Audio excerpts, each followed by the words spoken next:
पंचकुला के उपायुक्त विनय प्रताप सिंह ने आज लघु सचिवालय परिसर में सूचना एवं जनसंपर्क एवं भाषा विभाग द्वारा स्वतंत्रता संग्राम में हरियाणा के योगदान पर आधारित 3 दिवसीय प्रदर्शनी का उद्घाटन किया व प्रदर्शनी का अवलोकन किया। यह प्रदर्शनी मुख्यमंत्री मनोहर लाल की पहल पर व मुख्यमंत्री के अतिरिक्त प्रधान सचिव तथा सूचना जनसंपर्क एवं भाषा विभाग के महानिदेशक डॉक्टर अमित कुमार अग्रवाल के कुशल मार्गदर्शन में पंचकुला से शुरू की गई है तथा इसके बाद प्रदेश के अन्य सभी जिलों में भी आयोजित की जाएगी। इस अवसर पर उपायुक्त ने मीडिया से बात करते हुए क्या कहा, सुनिए। सर, सूचना जनसंपर्क और भाषा विभाग और अभिलेखा विभाग की तरफ से ये हरियाणा में पहला प्रयास किया गया है कि प्रदर्शनी के द्वारा अपने देश के आज़ादी के अमृत महोत्सव के दौरान इसको व्यक्त किया गया है ताकि लोग इससे जागरूक रखें। आपने खुद भी देखा है एक एक चीज़ को। देखिए, देश की आज़ादी के 75वीं वर्षगांठ पर भारत सरकार द्वारा देश के विभिन्न क्षेत्रों में आज़ादी के अमृत महोत्सव के रूप में इस वर्ष को मनाया जा रहा है, जिसकी शुरुआत मार्च के महीने में राष्ट्रीय स्तर पर हुई और हरियाणा ने भी इसमें बढ़ चढ़ कर भाग लिया है, जिसमें माननीय मुख्यमंत्री जी द्वारा भी जो आज हमने प्रदर्शनी यहाँ पर जिसको लोगों के लिए लगाया है उसका भी प्रदेश स्तर पर चंडीगढ़ सेक्रेटेरिएट में उसका उद्घाटन करके लोकार्पण किया था, ताकि हरियाणा का जो योगदान आज़ादी की लड़ाई में रहा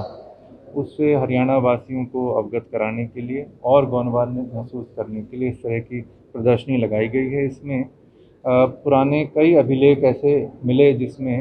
हरियाणा के लोगों का जो विद्रोह रहा 1857 का, उसमें भी योगदान रहा, उसके बारे में एक बहुत अच्छी प्रदर्शनी यहाँ लगाई है। साथ साथ हमारे जो स्वतंत्रता सेनानी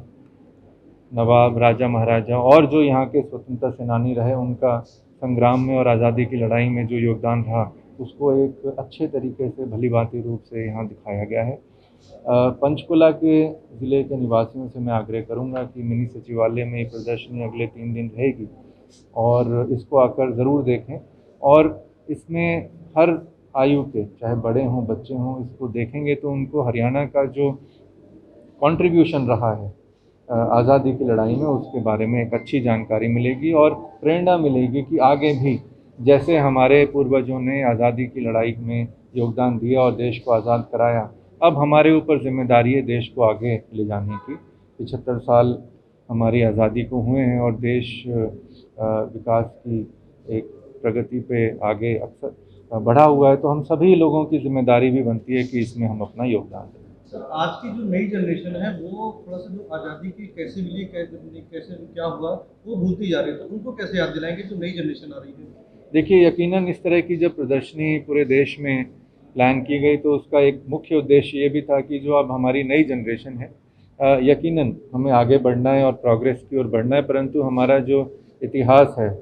और जो बड़ा अच्छा गौरवान्वित इतिहास रहा है जिसमें हमारे योद्धाओं ने, हमारे स्वतंत्रता सेनानियों ने आज़ादी की लड़ाई में जो योगदान दिया उसके बारे में भी जो युवाओं हों उनको अवगत कराने के लिए इस तरह की प्रदर्शनी लगाई गई है। और युवा भी जब इसको देखेंगे तो इसको देखकर मेरा पूर्ण विश्वास है कि वो भी अपने इतिहास को याद रखेंगे और उस पर गौरवान्वित महसूस करेंगे। आपने सर सारी प्रदर्शनियाँ देखी, इसमें सबसे अच्छी आपको जो दिल को छू लेने वाली प्रदर्शनी लगी हो, जो तस्वीर लगी, वो कौन सी लगी? देखिए,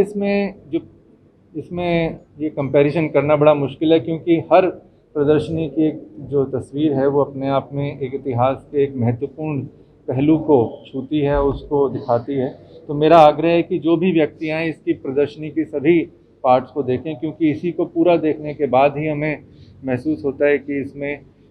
देश की आज़ादी में हरियाणा का क्या योगदान रहा। परंतु जैसे अभी फ़िलहाल की बात है, रौनाथ भिवानी के गांव की भी प्रदर्शनी इसमें लगी हुई है कि कैसे वहाँ के लोगों ने जब स्वतंत्रता संग्राम में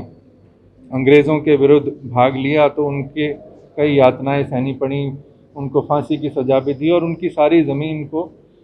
जब्त करके सरकार में डाल दिया था। और उसको माननीय मुख्यमंत्री जी ने जब उनके ध्यान में आई बात तो उन्होंने पिछले 1-2 साल पहले रौनाथ स्वयं जाकर उस ज़मीन को छुड़वाया और रौनाथ को आज़ाद करवाया।